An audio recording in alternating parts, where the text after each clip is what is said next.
हाँ जी बेटा, देखो तो अब हम बात कर रहे हैं नेक्स्ट चैप्टर की। और नेक्स्ट चैप्टर है हमारा dual nature of matter and radiation. ठीक है, तो इस चैप्टर में जैसे नाम से पता लग रहा है भाई, यहाँ पर ड्यूअलिटी के कॉन्सेप्ट के बारे में हम बात करेंगे। ड्यूअलिटी का मीनिंग क्या है कि जो मैटर जो है वो रेडिएशन की प्रॉपर्टी शो करेगा और रेडिएशन जो है वो किसकी, मैटर की प्रॉपर्टी शो करेगा। तो सबसे पहले हम बात करें रेडिएशन की। ठीक है ना, रेडिएशन में जैसे मैं लाइट की अगर बात करूँ तो लाइट का वेव नेचर अभी हमने लास्ट यूनिट में प्रूव किया है। वहाँ पर क्या डिस्कस किया था हमने डिस्कस किया था वहाँ पे इंटरफेरेंस के फिनोमिना को और डायफ्रैक्शन के फिनोमिना को। ठीक है ना, ये दोनों तभी प्रूव किए जा सकते हैं जब हम लाइट को वेव नेचर कंसीडर करें। ठीक है ना, पर अब इस चैप्टर में हम एक और प्रोसेस पढ़ेंगे जो कि है आपकी फोटो इलेक्ट्रिक इफेक्ट। ठीक है ना, और इस फोटो इलेक्ट्रिक इफेक्ट में हम क्या देखेंगे, या फ़ोटो इलेक्ट्रिक इफेक्ट में हम क्या कैसे प्रूव कर पाएंगे फ़ोटो इलेक्ट्रिक इफेक्ट को, जब हम रेडिएशन को या लाइट को पार्टिकल नेचर कंसीडर करें। मैं फिर बता रहा हूँ, जब हम पार्टिकल को लाइट को एज अ पार्टिकल कंसीडर करेंगे तभी हम फोटो इलेक्ट्रिक इफेक्ट को एक्सप्लेन कर पाएंगे। ठीक है ना, तो लाइट जो है वो वेव नेचर फॉलो करती है कुछ कौन से फिनोमिना को एक्सप्लेन करने के लिए, इंटरफेरेंस और डायफ्रैक्शन। यानी इंटरफेरेंस डायफ्रैक्शन के अकॉर्डिंग लाइट कैसी है, वेव नेचर की है, और फोटो इलेक्ट्रिक इफेक्ट के अकॉर्डिंग लाइट कैसी है, पार्टिकल नेचर की है। ठीक है, इसी तरह से अगर मैटर की बात करें, स्पेसिफिकली मैं इलेक्ट्रॉन की यहाँ पर बात करूँगा, तो मैटर में जो मैटर का पार्टिकल नेचर तो वेल नोन है, हम सबको पता है कि मैटर पार्टिकल नेचर के होते हैं, उसका मास होता है वो ठीक है ना, पार्टिकल नेचर है, वेल नोन है ये तो। और वेव नेचर अब हम यहाँ पर प्रूव करेंगे। एक एक्सपेरिमेंट है, अभी तो आपके सिलेबस से ही कट गया है, डेविएशन जर्मर एक्सपेरिमेंट। ठीक है ना, इस एक्सपेरिमेंट में ये प्रूव किया जाता है कि इलेक्ट्रॉन जो है ना वो कैसा है, वेव नेचर पोजेस करता है। इलेक्ट्रॉन जो कि पार्टिकल है वो कैसा नेचर पोजेस कर रहा है, वेव नेचर पोजेस कर रहा है। तो यहाँ से ड्यूअलिटी बना, जो लाइट है, जो रेडिएशन है, वो वेव नेचर भी फॉलो कर रही है और पार्टिकल नेचर भी फॉलो कर रही है, और जो हमारा मैटर है वो पार्टिकल नेचर भी फॉलो कर रहा है और वेव नेचर भी फॉलो कर रहा है। तो इस चैप्टर में हम फोटो इलेक्ट्रिक इफेक्ट पढ़ेंगे, जहाँ से ये पता लगेगा कि लाइट कैसी है, पार्टिकल नेचर है। डेविएशन जर्मर ये बताएगा आपको कि मैटर कैसा है, वेव नेचर का है। इसलिए ये ड्यूअलिटी है, चैप्टर के नाम के अकॉर्डिंग मैं बता रहा हूँ आपको, ये ड्यूअलिटी है। ठीक है, तो चलो बात करते हैं फोटो इलेक्ट्रिक इफेक्ट है क्या। तो फोटो इलेक्ट्रिक इफेक्ट एक पर्टिकुलर फिनोमिना है, और ये तभी एक्सप्लेन हो सकता है जब हम रेडिएशन को कैसा मान लें, पार्टिकल नेचर का मान लें। रेडिएशन को कैसा मान लें, पार्टिकल नेचर का मान लें। अभी तक जो हमने किया, मैंने वही चीज़ वर्ड्स में लिखी है बेटा। अभी तक हमने जो किया वो क्या किया है, इंटरफेरेंस, डायफ्रैक्शन, पोलराइजेशन। खैर ये तो सिलेबस से हट गया आपका इस साल। इंटरफेरेंस, डायफ्रैक्शन, पोलराइजेशन ये तभी प्रूव हो सकते हैं जब लाइट को कैसा माना जाए, वेव नेचर का माना जाए। ठीक है ना, बट फोटो इलेक्ट्रिक इफेक्ट तभी प्रूव होगा जब हम लाइट को कैसा मानेंगे या रेडिएशन को कैसा मानेंगे, पार्टिकल नेचर का मानेंगे। ठीक है ना, लाइट को अगर हम पार्टिकल नेचर मानेंगे तभी हम इस प्रोसेस को एक्सप्लेन कर सकते हैं। ठीक है, और ये जो फोटो इलेक्ट्रिक इफेक्ट है ना, ये आपका इंस्टेंटेनियस प्रोसेस है, यानी तुरंत प्रभाव से होने वाला है। इसमें जैसे ही आप रेडिएशन डालोगे वैसे ही आपको उसका रिस्पॉन्स मिलेगा, तुरंत प्रभाव से होने वाला काम होता है ये। ठीक है ना, इसलिए इसको इंस्टेंटेनियस प्रोसेस बोलते हैं। अब होता क्या है फोटो इलेक्ट्रिक इफेक्ट, देखो फोटो इलेक्ट्रिक इफेक्ट होगा जब लाइट रेडिएशन को, कौन सी लाइट रेडिएशन को, लो वेवलेंथ हो या हाई फ्रीक्वेंसी हो। ये भी रीज़न बताऊंगा मैं अभी आपको। लो वेवलेंथ हो या हाई फ्रीक्वेंसी हो, वो किसी मेटल सरफेस के ऊपर आप इंसिडेंट कराओगे तो उस मेटल सरफेस के ऊपर सरफेस पर जो इलेक्ट्रॉन होंगे वो इलेक्ट्रॉन वहाँ से बाहर आ जाएंगे। इस प्रोसेस को हमने नाम दिया है फोटो इलेक्ट्रिक इफेक्ट। मैं फिर बता रहा हूँ, ये मेरे पास कोई मेटल सरफेस है, इस पर मैंने ये लाइट रेडिएशन डाली। ठीक है ना, और ये लाइट रेडिएशन की वजह से यहाँ सरफेस पे जो इलेक्ट्रॉन प्रेजेंट थे वो इजेक्ट हो गए, बाहर निकल गए। तो ये जो इलेक्ट्रॉन के इजेक्शन का प्रोसेस है, ये इसको बोलते हैं फोटो इलेक्ट्रिक इफेक्ट। और ये तभी प्रूव होगा जब इन रेडिएशंस को हम क्या मानेंगे, पार्टिकल नेचर मानेंगे। और उन पार्टिकल्स का क्या नाम है, उन पार्टिकल्स का नाम है फोटोन। क्या नाम है उनका, फोटोन नाम है। और इनको हम क्या बोल देते हैं, एनर्जी पैकेट भी बोल देते हैं, या क्वांटा ऑफ एनर्जी भी बोल देते हैं। क्वांटा यानी एक फिक्स अमाउंट ऑफ एनर्जी हो जिसकी, क्वांटा का मीनिंग होता है डिस्क्रीट, एक फिक्स वैल्यू हो जिसकी। ठीक है ना, एक डिस्क्रीट एनर्जी हो। ठीक है, तो मैं फिर बता रहा हूँ जो हमने किया, एक तो हमने लाइट को वेव नेचर पहले पढ़ा था, पार्टिकल नेचर इस चैप्टर में पढ़ना है फोटो इलेक्ट्रिक इफेक्ट से। दूसरा मैटर जो कि इलेक्ट्रॉन है, ये पार्टिकल नेचर है, हम सबको पता है। वेव नेचर हमने इस चैप्टर में पढ़ना है डेविएशन और जर्मर एक्सपेरिमेंट से। मैं एक ओवरव्यू आपको दे दूंगा इसका, ठीक है। अब फोटो इलेक्ट्रिक इफेक्ट तभी प्रूव हो सकता है जब लाइट को, रेडिएशन को कैसा माने, पार्टिकल नेचर माने। इंटरफेरेंस, डायफ्रैक्शन, पोलराइजेशन प्रूव करना है तो लाइट को कैसा मानना पड़ेगा, वेव नेचर मानना पड़ेगा। तो यहाँ से लाइट की क्या आ गई, ड्यूअलिटी आ गई। और फोटो इलेक्ट्रिक इफेक्ट जो है वो तुरंत प्रभाव से होने वाला प्रोसेस है, ठीक है ना। अच्छा, अब फोटो इलेक्ट्रिक इफेक्ट जो है ये कब होगा, जब एक लो वेवलेंथ की या हाई फ्रिक्वेंसी की रेडिएशन किसी मेटल सरफेस के ऊपर गिरे और वहाँ से इलेक्ट्रॉन का इजेक्शन होगा, ठीक है ना। इस प्रोसेस को बोलते हैं फोटो इलेक्ट्रिक इफेक्ट।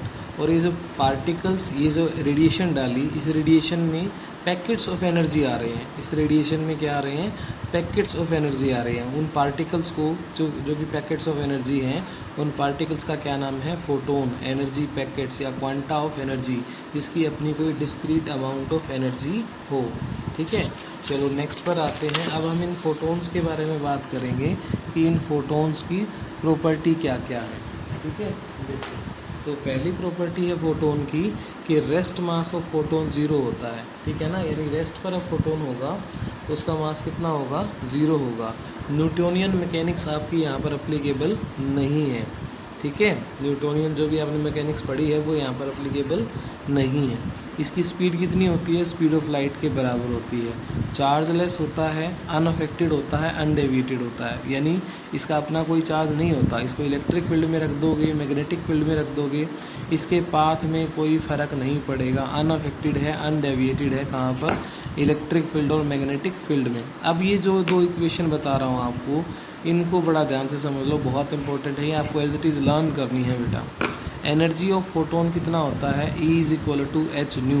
कितनी होती है, E is equal to h nu. अब H क्या आ गया, E तो चलो मान लिया हमने एनर्जी ऑफ फोटोन है। E क्या है हमारा, एनर्जी ऑफ फोटोन है, ठीक है। H क्या है, देखो H है आपका, H को हम बोलते हैं प्लैंक्स कांस्टेंट।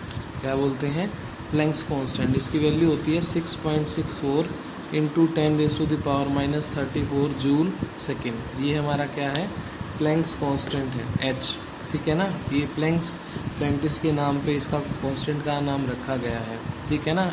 H क्या है, प्लैंक्स कांस्टेंट। वैल्यू कितनी है, 6.64 इंटू 10⁻⁻34 जूल सेकेंड, ठीक है जी। अच्छा, क्या फार्मूला था, चलो मैं दोबारा लिख देता हूँ यहाँ पे। फार्मूला था हमारे पास E is equal to h nu, ये हमारा फार्मूला था, ठीक है ना, एनर्जी ऑफ फोटोन का। E is equal to h nu, energy of photon. अब न्यू क्या है, फ्रीक्वेंसी है। फ्रीक्वेंसी को क्या लिख सकते हैं, C बाई लैम्डा, तो हमने वही लिख दिया HC by lambda. Important relation है ये आपका, E is equal to h nu. देखो किसी को अगर नहीं पता है तो मैं बता देता हूँ। C इज इक्वल टू क्या होता है, म्यू लैम्डा होता है। तो म्यू क्या हो जाएगा आपका, C बाई लैम्डा हो जाएगा। तो म्यू H, यहाँ म्यू की वैल्यू पुट करेंगे तो क्या हो जाएगा, ये HC बाई लैम्डा। ये हमारे पास फॉर्मूला बन गया यहाँ पर, ठीक है। और मोमेंटम ऑफ फोटोन की बात करें तो फोटोन का मोमेंटम कितना होता है, H बाई लैम्डा होता है। फोटोन का मोमेंटम होता है H बाई लैम्डा, ठीक है। नेक्स्ट ये आपको लर्न करनी है दो चीज़ें, ठीक है। अब देखो मैंने पीछे बोला था आपको, एक बात बताई थी कि फोटोन, जो फोटो इलेक्ट्रिक इफ़ेक्ट हमारा होता है ना, वो इंस्टेंट प्रोसेस है। और वहाँ मैंने बोला था आपको, क्या बोला था मैंने, कि जब फोटो इलेक्ट्रिक इफेक्ट हम कराना चाहते हैं तो वहाँ पर उसकी फ्रीक्वेंसी ज़्यादा होनी चाहिए, वेवलेंथ कम होनी चाहिए, ऐसा बोला था। अब देखो फ्रीक्वेंसी ज़्यादा होगी तो उसकी एनर्जी ज़्यादा होगी ना, और एनर्जी ज़्यादा होगी तो इलेक्ट्रॉन का इमिशन पॉसिबिलिटी ज़्यादा है, ठीक है ना।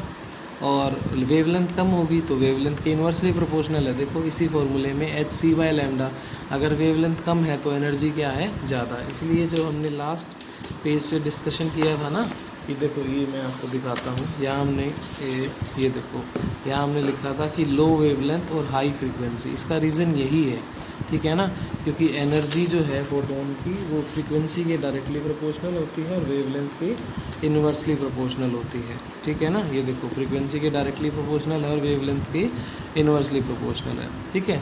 तो अब एनर्जी डिपेंड करेगी या तो फ्रीक्वेंसी पे या वेवलेंथ पे, ठीक है ना। अगर हम कोई पर्टिकुलर सोर्स ले रहे हैं या पर्टिकुलर फ्रीक्वेंसी ले रहे हैं तो उसकी एनर्जी हमेशा क्या रहेगी, सेम रहेगी। एनर्जी ऑफ फोटोन या तो फ्रीक्वेंसी पे डिपेंड करेगी या वेवलेंथ पे। और अगर फ्रीक्वेंसी और वेवलेंथ सेम है या कांस्टेंट है या कोई फिक्स वैल्यू है तो वहाँ पर एनर्जी फिक्स रहेगी, ठीक है ना। और ये परफेक्ट इलास्टिक कोलिजन को फॉलो करता है। परफेक्ट इलास्टिक कोलिजन का मतलब क्या है कि यहाँ पर कोई काइनेटिक एनर्जी का लॉस नहीं होगा, कोई आपका मोमेंटम का लॉस नहीं होगा। यानी आपने पढ़ा होगा कोलिजन वाले चैप्टर में 11th में कि total loss in kinetic energy is equal to 0 और total loss in momentum is equal to 0। तो यहाँ पर कोई लॉस नहीं होता है, ठीक है ना। अच्छा, इसकी इंटेंसिटी की अगर बात करें, देखो इंटेंसिटी का यहाँ पर मीनिंग है कि हमने photons per unit area per unit time बढ़ा दिए। मैं बड़ी इंपॉर्टेंट बात बता रहा हूँ। देखो चलो मैं बताता हूँ एग्जांपल से। मान लो मेरे पास ये दो बल्ब हैं बेटा, एक 50 वाट का और एक 100 वाट का। ये दो बल्ब हैं, ठीक है ना। दोनों अपने अंदर से लाइट रेडिएशन दे रहे हैं। सपोज़ कि दोनों ब्लू कलर के हैं, ठीक है ना। तो ब्लू कलर के हैं तो इनकी एक पर्टिकुलर फ्रीक्वेंसी होगी या ये पर्टिकुलर वेवलेंथ होगी। तो दोनों की अपनी अपनी एनर्जी है। पर 50 वोट के अंदर से जो फोटोन निकल रहे हैं, मान लीजिए वो 4 निकल रहे हैं 1 सेकंड में, मान लीजिए ऐसा। और यहाँ पर निकल रहे हैं आपके 8 फोटोन 1 सेकंड के अंदर। तो इन नंबर ऑफ फोटोन्स तो बढ़ गए, पावर बढ़ा दिया आपने तो नंबर ऑफ फोटोन्स तो बढ़ गए, पर एक फोटोन के पास जितनी एनर्जी यहाँ पर है ना उतनी ही एनर्जी यहाँ पर है। क्योंकि दोनों ही कैसे सोर्स हैं आपके, ब्लू कलर के सोर्स हैं। तो दोनों ही सोर्सेज की फ्रीक्वेंसी सेम होगी या वेवलेंथ सेम होगी, आप ये कह सकते हैं। तो दोनों की एनर्जी जो है वो सेम रहेगी। क्योंकि एनर्जी आपकी किस पर डिपेंड करती है, एनर्जी डिपेंड करती है तो फ्रीक्वेंसी पर या वेवलेंथ पर, ठीक है ना। तो एनर्जी दोनों की क्या रहेगी बेटा, सेम रहेगी, ठीक है ना। बेशक आप उनकी इंटेंसिटी को बढ़ा दो, ठीक है ना। Energy is independent of number of photons की, कि सिर्फ किस पर डिपेंड करती है, फ्रीक्वेंसी पे या वेवलेंथ पे, ठीक है।